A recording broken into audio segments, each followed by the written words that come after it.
A roof leak during ordinary day can already be stressful. During a typhoon, that same weak area may face stronger wind, heavier rain, flying debris, blocked drainage, and a power outage at the same time. The roof may look fine and perfect from the ground, and the gutter may appear clean from one side, a window may close, while the frame or seal already has a problem. Hi, I'm Architect Pia Uy. I'm a licensed Filipino architect in the Philippines. In this video, I'll walk you through 7 parts of your house that deserve attention before the next typhoon. Some can be checked by the homeowner, but structural concerns and damaged components need a qualified professional. Stay until the end because the last check is the only one that cannot be repaired after the storm. Imagine a family preparing because a tropical cyclone may affect their province. Then they charge their phones, they buy food, and bring outside chairs inside. Then they notice a loose roof edge, a downspout releasing water beside the foundation,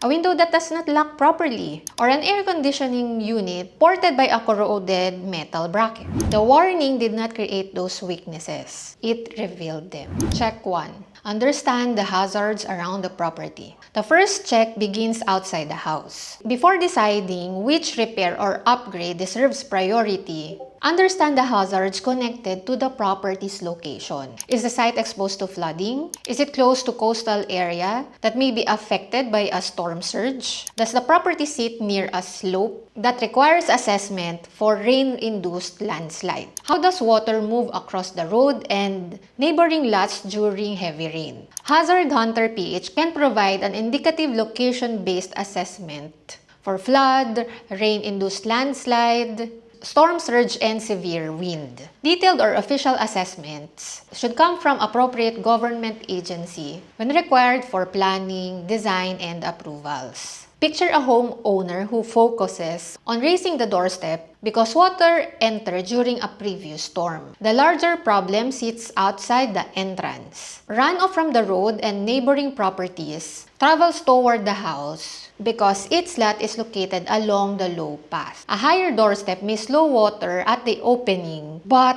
the property still needs a broader drainage and site assessment. Make sure to review previous flooding, water depth, access roads, evacuation routes, nearby slopes, and coastal exposure. Then ask qualified professionals how the identified hazards will affect the property. Check 2. Inspect the roof and its connections. The second check is the roof. Typhoon winds can affect roof coverings, gutters, and the connections that hold the roof systems to the entire building. Pag-asa's tropical cyclone typhoon signal guidance includes roof damage among the possible impact as the expected wind threat increases. So make sure to look for roofing that appears loose, lifted, missing, heavily corroded, or visibly damaged. Review the ceiling for stains that appear during ordinary rain. Pay attention to roof edges, areas around penetrations, ridges, valleys, and connections between an old roof and a later extension. Consider a leak that appear only during wind-driven rain. During gentle rain, the water travels downward normally, but strong wind pushes rain below a loose flashing or a lifted roof edge. The ceiling stain appears far from the opening because water travels along the framing before it drips. A roof may also be acceptable from the outside, while the connections below it require assessment. Roof-to-wall and structural connections cannot be confirmed through a quick check from the ground. Loose material, sagging sections, corrosion, recurring leaks, and visible movement deserve a professional attention. And never climb onto a wet, damaged, or wind-exposed roof to perform a last-minute inspection. Check 3. Follow the rainwater from roof to street. The third check is the complete path of rainwater. Water needs to leave the roof, pass through the gutters and downspouts, move across the property, and reach an appropriate discharge point without flowing back toward the house. Pag-asa advises household to inspect necessary repairs and clean drainage systems as tropical cyclone threats develop. Check accessible gutters and drainage areas for leaves, debris, and plant growth. Observe whether gutters overflow during ordinary heavy rain. Follow each downspout. Where does the water go after it reaches the ground? Picture a downspout that ends beside an exterior wall. During heavy rain, water collects in the same corner. The wall remains damp, the soil erodes, and water eventually reaches the nearby doorway. The downspout is carrying water from the roof. Its discharge location creates the next problem. Balcony drains, canopy drains, exterior channels, and the levels around the house also need review. Water should not repeatedly soak walls, doors, foundations, or neighboring properties. Persistent overflow or ponding may require more than cleaning. During safe weather, follow the water to its final discharge point. Document the areas where it collects.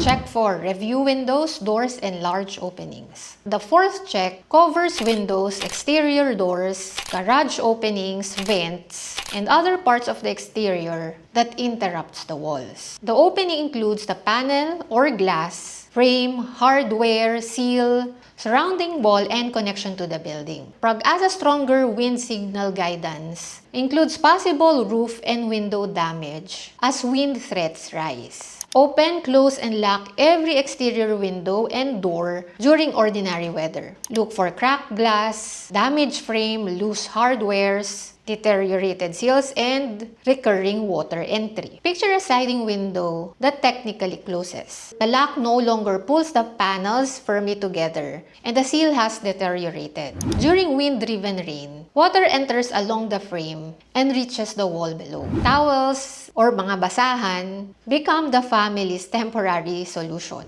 Garage doors and wide gate also create a large exposed openings. Vent covers and access panels should also remain secure. Large or highly exposed openings may need project-specific advice from a qualified professional.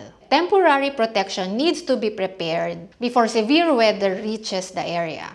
Repair should match the actual window, door, frame, wall, and hardware system. Check 5.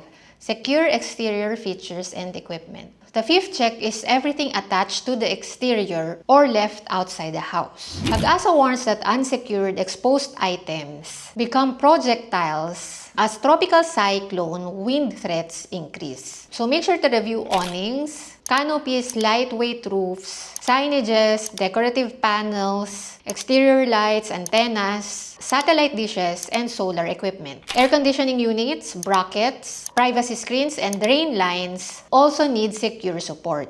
Water tanks and other mounted equipment also need proper structural support. Gates and fences should open and close and latch properly. Trees and branches that threaten the roof, windows, access routes, or power lines need attention from qualified services. Picture a lightweight outdoor table left on an open balcony. The owner assumes it is heavy enough to remain in place. Then a strong wind moves the table into the railing or the glass door. The item becomes part of the damage.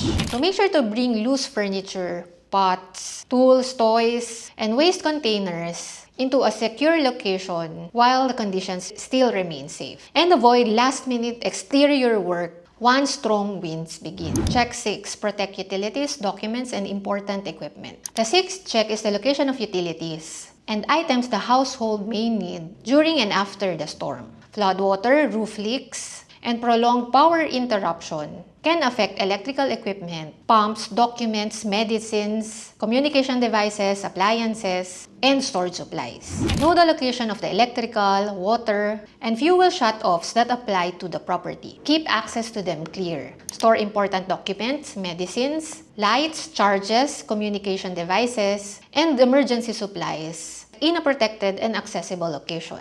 Picture a family keeping documents and extension cords in the lowest cabinet near the floor. Water enters through the doorway and reaches that cabinet first. The family prepared food and drinking water, but the location of the documents and electrical items were overlooked. Flood-prone properties require site-specific professional advice for replacement and protection of electrical panels, outlets, pumps, appliances, and other equipment. Avoid hanging electrical equipment in wet or flooded conditions. Damaged systems should be assessed before electricity is restored. Check 7. Make the house support a safe evacuation plan. The seventh check is the household plan. A house can reduce several vulnerabilities. It cannot replace official warnings, evacuation routes, and instruction from local authorities. Pag-asa advises people in highly susceptible areas to follow evacuation instructions from local officials. Its storm surge guidance directs affected communities to monitor updates and evacuate to higher ground when required. Know the official evacuation route and destination. Keep exits and access paths clear. Assign who will assist children, older adults, persons with disabilities, and pets. Place essential medicines, documents, water, lights, chargers, clothing, and pet supplies together. Picture a family with an emergency kit stored behind several boxes in a room at the back of the house. When evacuation is announced, the family members start to look for the medicines, documents, chargers, and pet supplies in different rooms. The supplies exist, but their location delays the departure. And local government advisories. Leave early when authorities order preemptive or mandatory evacuation. Protecting life takes priority over staying behind to protect your property. Let's return to the family, preparing for the approaching weather system. They review the hazards connected to the property. This time, they didn't wait for the warning. The roof was inspected during the dry season. The drainage was followed from the roof to the street. The roof hardware was repaired months ago. The documents are placed in protected place, and everyone in the household knows the evacuation route. The typhoon will still come. This is the Philippines. Here in Bicol, we don't ask if the typhoon is coming. We only ask kung kailan dadating. Remember what I said at the start. A typhoon does not create the weaknesses in your house. It reveals them. So the only real question is who finds them first. You during safe weather, with time to repair them properly, or the typhoon at 2 in the morning with the wind at signal number 4 and the power already out. Walk around your house this week. Check the 7 things in this video. And when the authorities say leave, a house can be repaired, but your family cannot be replaced. If you're planning to build or renovate, include typhoon, flood, drainage, storm surge, and site risk decisions in the project brief before the floor plan and budget are finalized. Leave a comment below with a part of your house plan you usually check first. Is it the roof, the drainage, the windows, the exterior equipment, or your emergency storage? Don't forget to like and subscribe for more practical guidance from a licensed architect from the Philippines.